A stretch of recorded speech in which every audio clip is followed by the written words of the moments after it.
ഇന്ന് ഞാൻ മലപ്പുറംകാരുടെ സ്പെഷ്യൽ തക്കാളി താളിച്ചതാണ് ഉണ്ടാക്കാൻ പോകുന്നത്. അതിന് വേണ്ടിയിട്ട് ഞാനൊരു വലിയ ഉള്ളി ചെറുതാക്കി മുറിച്ചെടുക്കുന്നുണ്ട്. അതേപോലെ 2 തക്കാളി ചെറുതാക്കി മുറിച്ച് മാറ്റി വെക്കുന്നുണ്ട്. പിന്നെ ഒരു 4 അല്ലി വെളുത്തുള്ളിയും ചെറുതാക്കി മുറിക്കുന്നുണ്ട്. ഇനി ഞാനൊരു ഇരുമ്പ് ചട്ടിയിലേക്ക് കുറച്ച് വെളിച്ചെണ്ണ ഒഴിച്ചിട്ട് ഉള്ളിയും വെളുത്തുള്ളിയും വറ്റൽമുളകും ഇട്ട് നന്നായിട്ട് വഴറ്റി കൊടുക്കുന്നുണ്ട് കേട്ടോ. ഇതൊരു നല്ല ബ്രൗൺ കളറായി കുഴഞ്ഞു വരുന്നത് വരെ വഴറ്റി കൊടുക്കുക. ഇനി അതിലേക്ക് ഞാൻ മുറിച്ച് വെച്ചിട്ടുള്ള തക്കാളിയും കൂടി ഇട്ട് കൊടുക്കുകയാണ്. ഈ തക്കാളി നന്നായിട്ട് വഴറ്റി കൊടുക്കുക കേട്ടോ.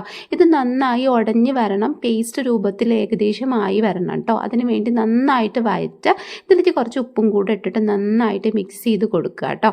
ഇതിൻ്റെ ആ ഒരു സ്മെല്ലൊക്കെ നന്നായിട്ടൊന്ന് മാറി വരുന്ന വരെ ഇതുപോലെ വഴറ്റി അതിനൊരു പേസ്റ്റ് രൂപത്തിലാക്കി കൊടുക്കുക കേട്ടോ. ഇനി നമുക്കിതിലേക്ക് കുറച്ച് കഞ്ഞിവെള്ളം ഒഴിച്ച് കൊടുക്കുക. 1 കപ്പോളം കഞ്ഞിവെള്ളം ഞാൻ ഒഴിക്കുന്നുണ്ട് കേട്ടോ അതിലേക്ക്.